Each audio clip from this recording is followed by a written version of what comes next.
Débat. On va sortir de notre page d'accueil avec vous, professeur Akanji. Avec vous, on va parler de l'actualité en République centrafricaine. On sait que le pays doit organiser en décembre prochain l'élection présidentielle. Une élection jugée à haut risque, en tout cas pour certains observateurs. On sait également que le pays reste quand même divisé et soumis aux exactions des groupes armés qui contrôlent une bonne partie du territoire. Alors, professeur Akanji, alors comment est-ce qu'on pourrait éviter une crise post-électorale, si on peut le dire ainsi, du côté de la RCA?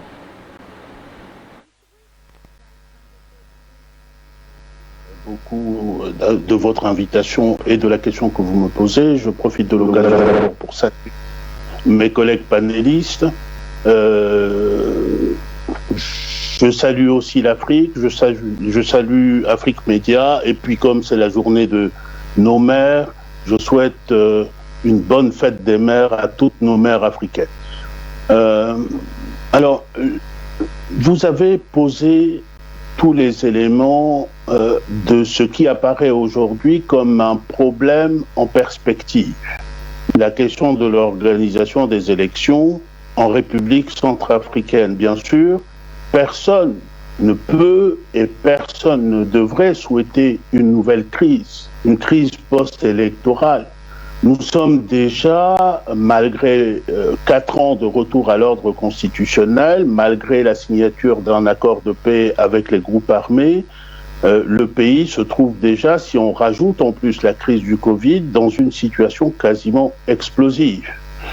Et lorsque je dis que personne ne peut souhaiter cela, j'entends bien sûr les Centrafricains, les autorités centrafricaines, l'opposition centrafricaine, mais j'ai aussi à l'esprit tous les Africains de l'Afrique centrale notamment, parce que il y a une crise en nouvelle centrafricaine aura nécessairement des répercussions sous-régionales. C'est la raison pour laquelle à la question que vous avez posée, je pense que nous avons tous, aussi bien les Centrafricains que les frères d'Afrique centrale, nous avons tous intérêt à faire en sorte, je pense que cela est possible encore dans le temps, à faire en sorte que les élections qui s'annoncent soient les plus apaisées possibles et qu'elles ne soient pas génératrices d'une nouvelle crise. Alors, la situation en République centrafricaine aujourd'hui, il y a au moins un consensus. Je crois que tous les Centrafricains connaissent les éléments problématiques qui sont liés à ces élections-là. Nous connaissons tous, en tant que Centrafricains, les points de crispation. Nous connaissons les points d'implantation du kyste, en quelque sorte. Et maintenant, la question c'est comment faire pour que ce kyste ne se déclare pas complètement, qu'il n'explose pas, que la crispation ne dégénère pas en une nouvelle crise. Et la première question, le premier élément problématique, c'est d'abord la question du délai d'organisation des élections, la question du moment où ces élections seront organisées.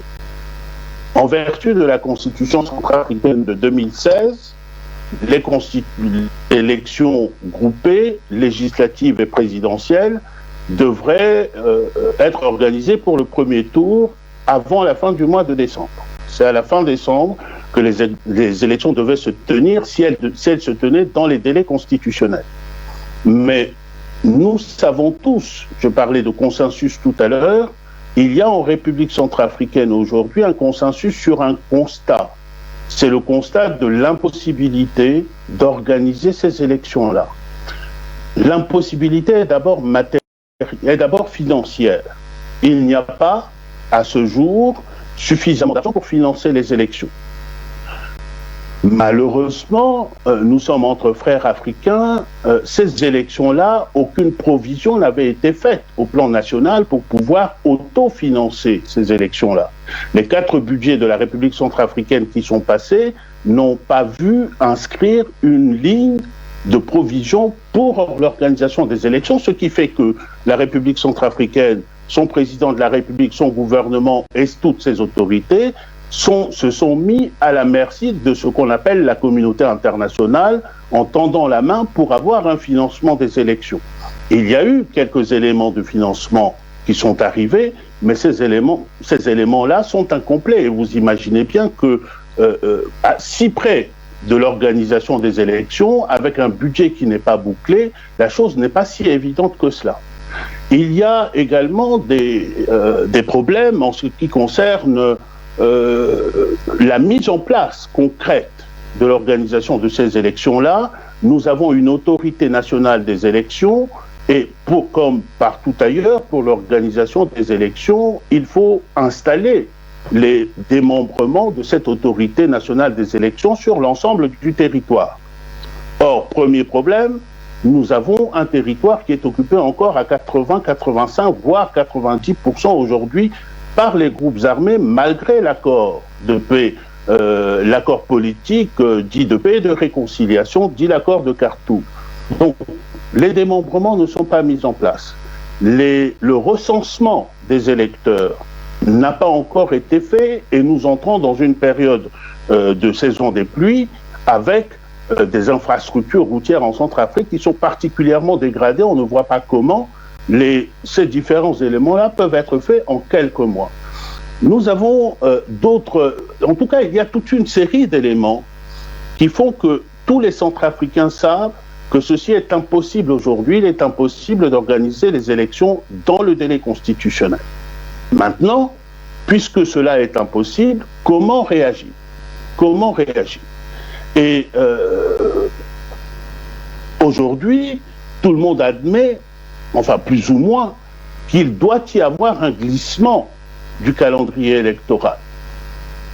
Mais alors, quand on a dit ça, se lève tout de suite une incertitude. L'incertitude tient au fait que si on a un glissement du calendrier électoral, quelles sont les conséquences quant à la direction du pays entre la fin du mandat des autorités actuelles, mandat présidentiel et mandat parlementaire, et le moment où vont s'organiser les élections. Et il y a un débat extrêmement fort sur ce point-là dans le pays, et ce débat se poursuit encore aujourd'hui. Et ce débat s'est cristallisé ces dernières semaines sur une initiative qui a été prise par les députés de la majorité présidentielle, soutenue par le gouvernement, en tout cas approuvée par le gouvernement et par le président de la République, qui était un projet de révision de la Constitution en vue de prolonger le mandat. Et le motif qui avait été pris, qui n'était à vrai dire qu'un prétexte, c'était le Covid. Et nous reviendrons sans doute tout à l'heure dans le débat du Covid sur les perspectives africaines globales, sur le fait que le Covid, en République centrafricaine comme dans beaucoup de pays, a pu servir notamment de prétexte pour des arrangements institutionnels ou pour des accommodements politiques. En tout cas, pour revenir à la République centrafricaine, ce projet de révision de la Constitution intervenait dans un contexte qui aurait pu soulever une crise majeure aujourd'hui. Parce que sur cette question-là de prolongement des mandats, sur cette question du mandat du président de la République, la Constitution de la République centrafricaine avait tiré les conséquences du passé dans lequel il y avait, je dirais, un tripatouillage de la Constitution. Il était possible de modifier la Constitution à tout va. Et certaines des crises majeures que nous avons connues ont démarré à partir d'une révision constitutionnelle ou d'une modification de la Constitution portant sur le mandat, justement. Et les constituants de 2015, de 2016 ont décidé, sur ce point-là, d'introduire un verrou dans la Constitution et, à différents endroits, notre Constitution de République centrafricaine interdit de toucher aux éléments du mandat, que ce soit la durée du mandat ou que ce soit le nombre de mandats. Et donc, cette initiative avait généré des réactions fortes. Et il était intéressant de voir que la présidente de la Cour constitutionnelle, qui a eu à statuer sur ce texte, sur la constitutionnalité de ce texte, avant de lire sa décision, a tenu à souligner le fait qu'en République centrafricaine, depuis les indépendances, c'était la toute première fois que les citoyens centrafricains, en plus des organisations, s'étaient levés aussi massivement pour refuser la modification de la Constitution. En tous les cas, le projet a été à la Cour constitutionnelle, il a été contesté, j'ai eu la grande, j'ai eu le grand privilège d'initier avec un autre compatriote une pétition qui a été signée par les Centrafricains que nous avons transmis à la Cour constitutionnelle, de la même manière que j'ai eu le privilège d'envoyer une contribution à la Cour constitutionnelle. La Cour constitutionnelle s'est prononcée il y a 2 jours pour dire que l'entreprise, le projet de modification de la Constitution n'était pas inconstitutionnel. On ne va pas n'était pas constitutionnel. On ne va pas entrer dans les débats, dans les détails. En tous les cas, il y a eu un non de la Cour constitutionnelle à la proposition qui était conduite par les députés de la majorité pour modifier la Constitution. Et cette décision-là, c'est une décision à l'échelle de la République centrafricaine et à l'échelle de notre sous-région qui est une décision exceptionnelle. Exceptionnelle, compte tenu, y compris, du contexte de menace et du contexte de corruption qui gangrénait ce processus-là. En tout cas, sur ce premier point-là, la chose a été réglée par la Cour constitutionnelle, mais il reste aujourd'hui que lorsqu'on écoute et qu'on lit des éléments qui sont autour du pouvoir du président Touadéra, on est en train de comprendre que le pouvoir veut passer outre l'avis de la Cour constitutionnelle. Et là, nous avons déjà un premier risque. Vous demandiez tout à l'heure comment on peut désamorcer. Je pense que, et c'est un message que je lance au président Touadéra, il serait sage de suivre l'avis de la Cour constitutionnelle et de ne pas tenter l'aventure aujourd'hui parce que ce serait, avant même la question des élections, ce serait une source d'explosion aujourd'hui. Ce serait funeste. Deuxième élément, il y en a 4, et là j'irai beaucoup plus vite. L'autre point de crispation, c'est un point de crispation qui touche justement à l'organisation de la gestion du pouvoir dans la période qui va s'ouvrir là. Et la décision de la Cour constitutionnelle a eu ceci d'intéressant que la Cour a annoncé, en tout cas a ouvert une voie de sortie de l'impasse. Elle n'a pas seulement dit que la proposition de révision de la Constitution était inconstitutionnelle, elle a aussi dit que dans le contexte où se trouve le pays aujourd'hui, et compte tenu des éléments constitutionnels, la solution serait que le chef de l'État convoque une concertation des forces vives de la nation et que, avec les forces vives de la nation, il y ait une solution consensuelle. Voilà une piste.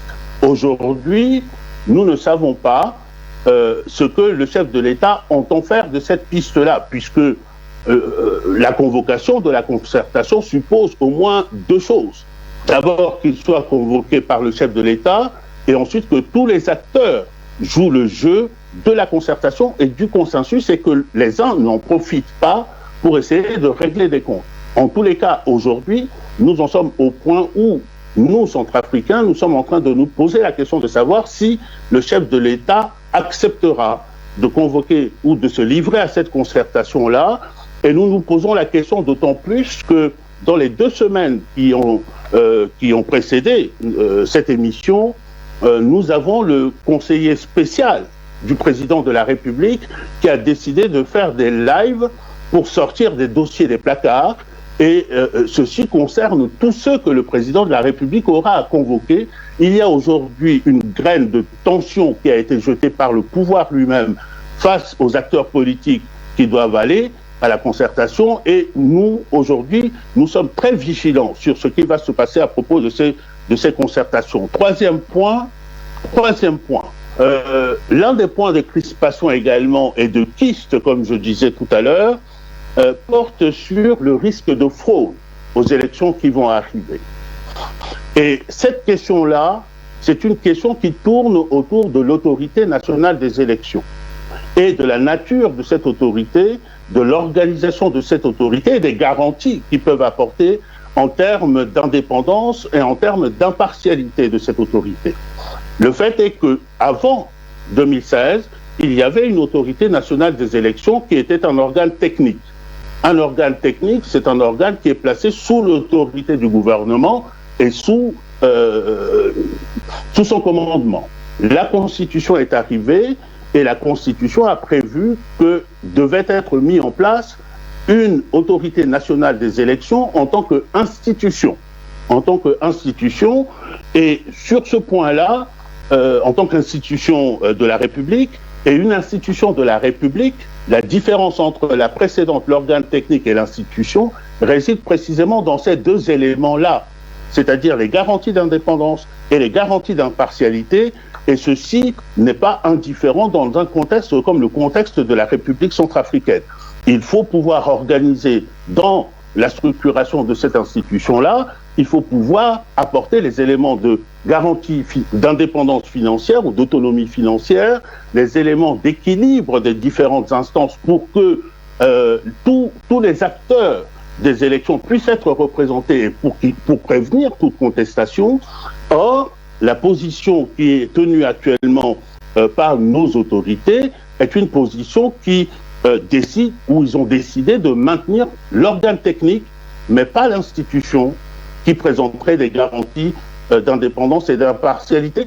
Et là, aujourd'hui, c'est un point, malgré qu'il y a eu des processus judiciaires, juridictionnels entre-temps que je ne peux pas expliquer ici, c'est un point qui peut devenir un point de crispation et se maintenir comme point de